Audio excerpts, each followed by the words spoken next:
Hello everyone, क्या हालचाल। उम्मीद करते हैं कि आप लोग अच्छे और स्वस्थ होंगे। तो आज के इस वीडियो में हम लोग बात करेंगे कि केमिस्ट्री में अच्छा स्कोर कैसे करें, किन किन टॉपिकों को ऊपर हम ज़्यादा ध्यान दें ताकि केमिस्ट्री में हम अच्छे स्कोर कर सके। क्योंकि कुछ ही दिनों के बाद बिहार बोर्ड के इंटर एग्ज़ाम होने वाले हैं और बहुत सारे ऐसे बच्चे हैं जिनको ये नहीं पता चलता है कि हम केमिस्ट्री में कौन कौन से टॉपिकों के ऊपर ध्यान दें और अच्छा स्कोर कर पाए। तो चलिए आज के वीडियो में हम लोग इन्हीं सब चीज़ों के ऊपर बात करेंगे। तो चलिए शुरू करते हैं वीडियो को।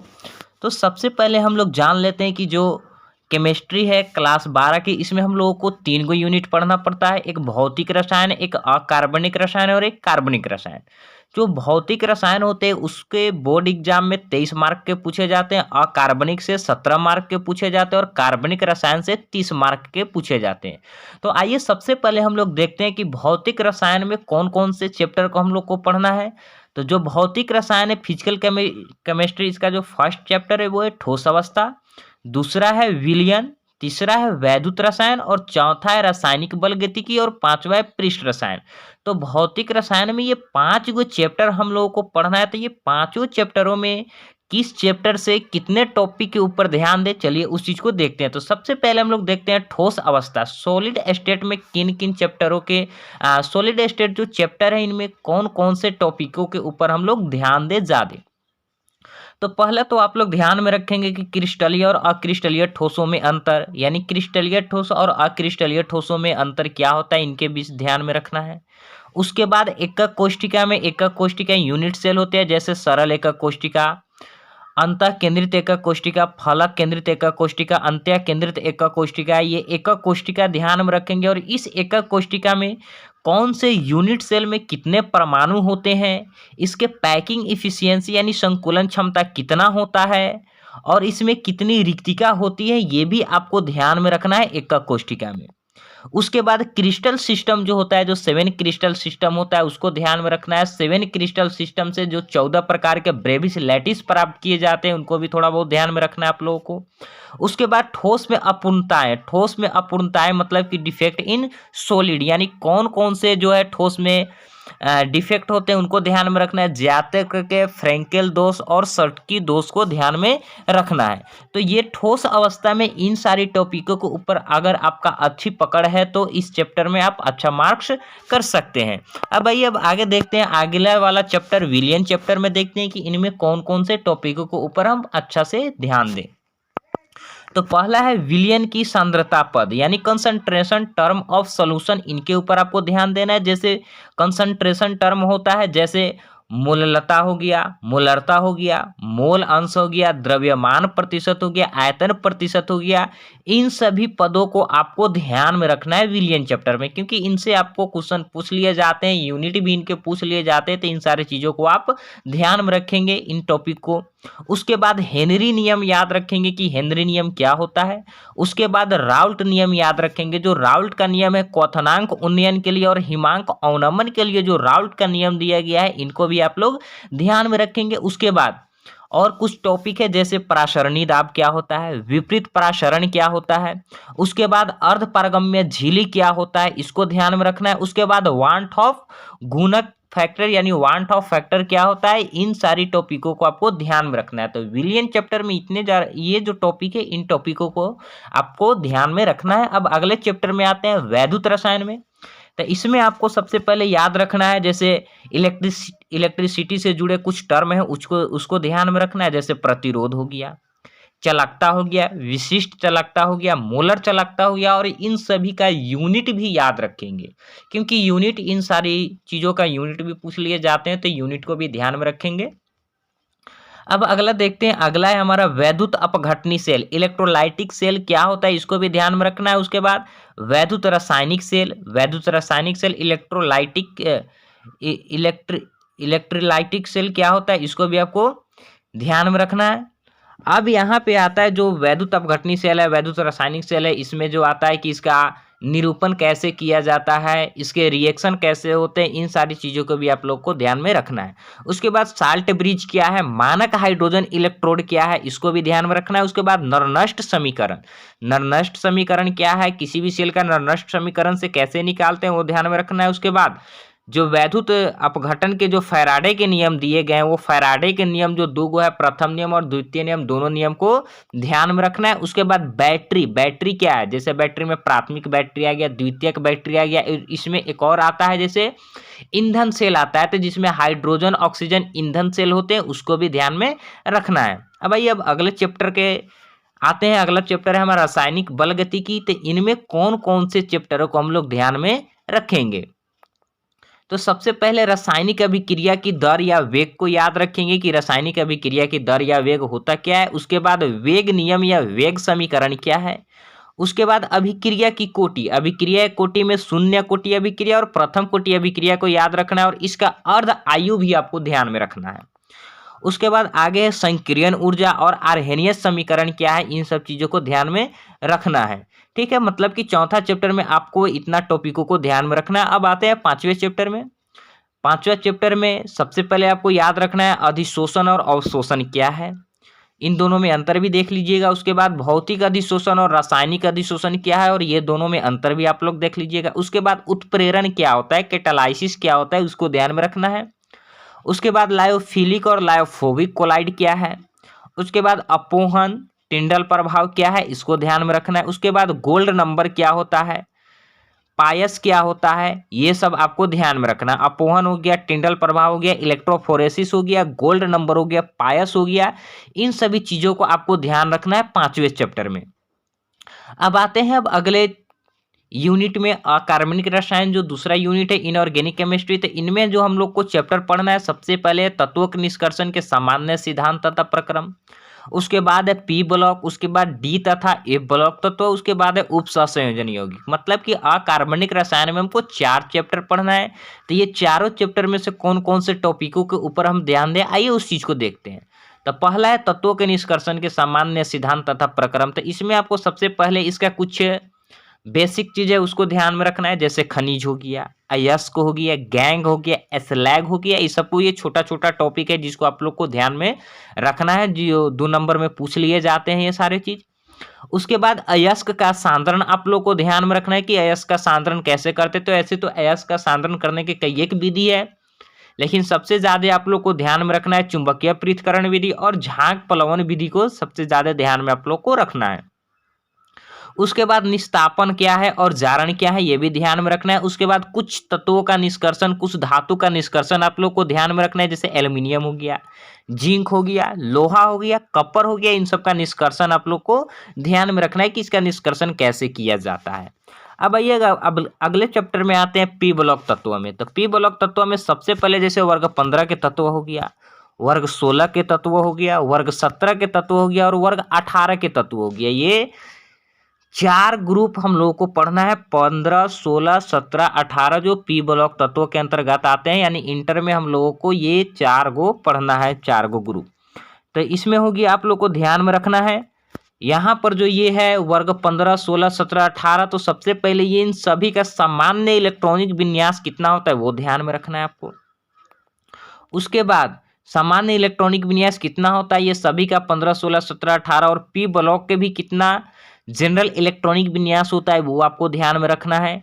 उसके बाद हैवर विधि से अमोनिया का उत्पादन कैसे किया जाता है उसको ध्यान में रखना है। उसके बाद ओस्टवाल्ट विधि से नाइट्रिक अम्ल का उत्पादन कैसे किया जाता है ये आपको ध्यान में रखना है। अब आगे आते हैं, अब जो आगे है इसमें और है, जैसे ऑक्सीजन और फ्लोरीन का असामान्य व्यवहार होता है। तो ऑक्सीजन और फ्लोरीन असामान्य व्यवहार क्यों करते हैं उसको भी आपको ध्यान में रखना है। उसके बाद वर्ग 17 के तत्वों को हैलोजन समूह क्यों कहा जाता है ये भी आपको देखना है। उसके बाद वर्ग 18 के तत्वों का उपयोग, और वर्ग 18 के तत्व यानी जो नोबेल गैसेज होता है उसका उपयोग हम लोग कहाँ करते हैं उसको आप लोग को ध्यान में रखना है। अब आगे आते हैं डी तथा एफ ब्लॉक के तत्वों में। तो इसमें सबसे पहले आपको याद रखना है संक्रमण तत्व इसको बोलते हैं, और ये डी ब्लॉक का होता है और इसका सामान्य इलेक्ट्रॉनिक विन्यास कितना होता है ये आपको ध्यान में रखना है। उसके बाद 3D श्रेणी, 4D श्रेणी, 5D श्रेणी और 6D श्रेणी के जो संक्रमण तत्व होते थे ये सारे श्रेणी में कहाँ से कहाँ तक के तत्व आते हैं, कौन कौन से तत्व आते हैं उसको ध्यान में रखना है आप लोगों को। उसके बाद संक्रमण तत्वों का चुंबकीय गुण और रंगीन आयनों का निर्माण, ये किस कारण से संक्रमण तत्व चुंबकीय गुण और रंगीन आयन प्रदर्शित करता है ये आपको ध्यान में रखना है। उसके बाद लैंथेनाइड जो 4f श्रेणी के होते हैं और एक्टिनाइड 5f श्रेणी के होते हैं, तो इसका सामान्य इलेक्ट्रॉनिक विन्यास कितना होता है, इसको ध्यान में रखना है। उसके बाद लैंथेनाइड संकुचन जो होता है उसका कारण क्या है। उसके बाद ये आपको डी तथा एफ ब्लॉक में आपको ये सारे टॉपिकों को ध्यान में रखना है। उसके बाद अगला आते हैं, अगला जो है उप सह संयोजन यौगिक है, कोऑर्डिनेशन कंपाउंड। इसमें आपको याद रखना है उप सह संयोजन यौगिकों का आयुपेक नेम। उप सह संयोजन यौगिकों का आयुपेक नेम कैसे लिखते हैं उसको ध्यान में रखना है। उसके बाद लिगैंड, इससे जुड़ी कुछ छोटे छोटे परिभाषा होते हैं, जैसे लिगैंड हो गए, लिगैंड क्या होते हैं, उप सहसंयोजन संख्या क्या होता है, ऑक्सीकरण संख्या क्या होता है, और उप सहसंयोजन संख्या कैसे निकालते हैं, ऑक्सीकरण संख्या कैसे निकालते हैं, ये चीज आप लोग को प्रैक्टिस करके रखना है। उसके बाद वर्नर का सिद्धांत, उप सहसंयोजन यौगिकों के लिए जो वर्नर का सिद्धांत दिया गया है उसको याद रखना है। बस आपको उप सहसंयोजन यौगिक में इतना ही 3 टॉपिक को आप लोग को ध्यान में रखना है। उप सहसंयोजन यौगिकों का आयुपेक नेम, उसके बाद लिगैंड, उप सहसंयोजन संख्या, ऑक्सीकरण संख्या और वर्नर का सिद्धांत, इतना चीज आप लोग ध्यान में रखेंगे। अब आ जाते हैं कार्बनिक रसायन में, ऑर्गेनिक केमिस्ट्री में। तो सबसे पहले देख लेते हैं ऑर्गेनिक केमिस्ट्री में हमारे पास कौन कौन से चैप्टर है। तो पहले है हैलो एल्केन्स और हैलो एरीन्स, दूसरा है एल्कोहल, फिनॉल तथा ईथर, तीसरा है एल्डिहाइड, कीटोन तथा कार्बोक्सिलिक अम्ल, एमीन, जैव अणु, बहुलक और दैनिक जीवन में रसायन। ये 7 गो चैप्टर है हमारे कार्बनिक रसायन में। तो आइए इसमें देखते हैं कि इतने सारे चैप्टरों में हमको कौन कौन से टॉपिक और किस तरीके से हमको इसमें ध्यान में रखना चाहिए। तो सबसे पहले जो यहाँ पे हमारा है, जैसे हैलो एल्केन्स और हैलो एरीन्स, एल्कोहल, फिनॉल तथा ईथर, एल्डिहाइड, कीटोन तथा कार्बोक्सिलिक अम्ल और एमीन, ये फर्स्ट वाला जो 4 गो चैप्टर है इसका क्रियात्मक समूह क्या कौन कौन से होता है उसको आपको ध्यान में रखना है। फंक्शनल ग्रुप, जैसे एल्कोहल के लिए OH होता है, एल्डिहाइड के लिए CHO होता है। इस तरीके से ये सभी के ये जो सभी के हैं आपको ध्यान में रखने हैं।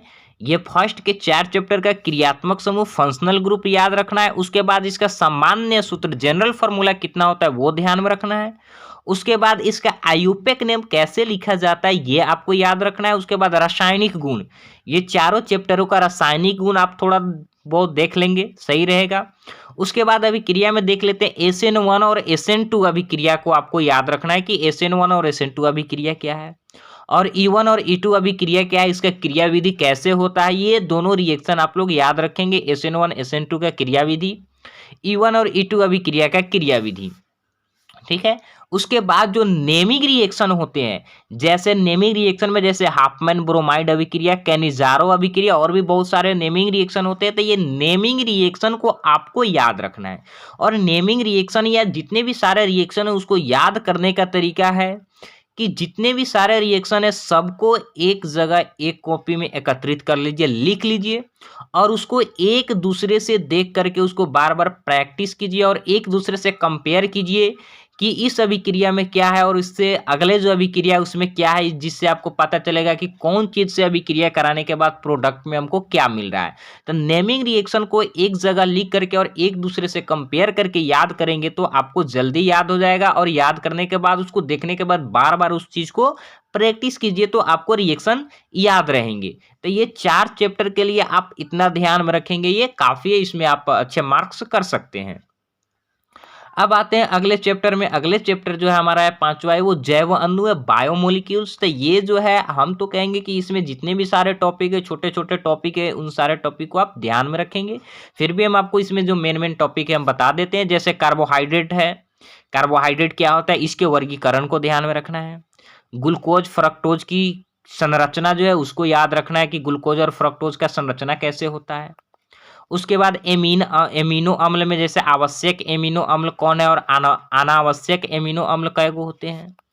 उसके बाद प्रोटीन क्या है, प्रोटीन में आपको याद रखना है तंतुमय प्रोटीन और ग्लोब्यूलर प्रोटीन्स कौन कौन से होते हैं। उसके बाद डीएनए और आरएनए क्या होता है, डीएनए और आरएनए में अंतर याद रखेंगे, इसका जो स्ट्रक्चर होता है वो भी ध्यान में रखेंगे। उसके बाद विटामिन्स, विटामिन्स में आपको याद रखना है कि कौन से विटामिन्स के कमी से कौन से रोग होते हैं, ठीक है, आपको विटामिन्स में ये याद रखने हैं। अब आते हैं छठा चैप्टर में। छठा चैप्टर है आप लोगों का बहुलक पॉलीमर। तो इस चैप्टर में जो मेन है वह है आपका बहुलकों का वर्गीकरण, बहुलकों का वर्गीकरण को याद रखेंगे। उसके बाद मोनोमर, आपको ये पॉलीमर चैप्टर में आपको मोनोमर याद रखना है कि किसका मोनोमर क्या होता है। जैसे पॉलीविनाइल क्लोराइड का विनाइल क्लोराइड होता है, उसके बाद पॉलीथीन का इथिलीन होता है। उस तरीके से इसमें बहुत सारे चीजें आपको उस सब का मोनोमर याद रखना है कि किसका मोनोमर क्या होता है। उसके बाद थर्मोप्लास्टिक और थर्मोसेटिंग बहुलक क्या है, ये दोनों में अंतर है, या दोनों को याद रखेंगे। उसके बाद पॉलीथीन हो गया, पॉलीथीन में जैसे लो डेंसिटी हाई डेंसिटी आता है। उसके बाद पीवीसी हो गया, टेफ्लॉन हो गया, नायलॉन 6 हो गया। तो ये बहुलक में आप इतने सारे टॉपिकों को ध्यान में रखेंगे, छोटा छोटा टॉपिक है और ये चैप्टर से क्वेश्चन पूछे जाते हैं, तो आप लोग ये इन सारे टॉपिकों को ध्यान में रखेंगे। उसके बाद जैसे प्राकृतिक रबर हो गया। अब जो हमारा अंतिम चैप्टर है जैसे दैनिक जीवन में रसायन, तो ये जैसे इसमें आप याद रखेंगे प्रति अम्ल एंटासिड्स क्या होते हैं, प्रति हिस्टामिन्स क्या है, दर्दनाशक एनाल्जेसिक क्या है, उसके बाद प्रतिजैविक क्या है एंटीबायोटिक, उसके बाद प्रतिरोधी यानी एंटीसेप्टिक क्या है। तो आप लोग को इतने सारे दैनिक जीवन रसायन में ये टॉपिक को आप लोग को ध्यान में रखना है। तो ये हो गया कि आपको केमिस्ट्री में कौन कौन से टॉपिकों को ऊपर ध्यान रखना है जिससे आप अच्छा स्कोर कर सकते हैं। अब रही बात कि इसको रिवीजन कैसे करें, तो इसको रिवीजन करने के लिए जो टॉपिक आपको पहले से याद है, सबसे पहले आप उन टॉपिकों को एक बार रिवीजन करके उसको रिकॉल कर लीजिए, और जो टॉपिक आपको नहीं याद है उसको बाद में करेंगे। पहले जो याद है उसको एक बार आप रिवीजन करके रिकॉल कर लीजिए, उसके बाद जो टॉपिक नहीं याद है उसको आप रिवीजन करके आप लोग याद कर लीजिए। तो आई होप आप लोग को ये सारे टॉपिक आप लोग को समझ में आ गए होंगे कि कौन कौन से टॉपिकों का आप लोग को ध्यान में रखना है। तो चलिए फिर मिलते हैं ऐसे ही और नेक्स्ट वीडियो में।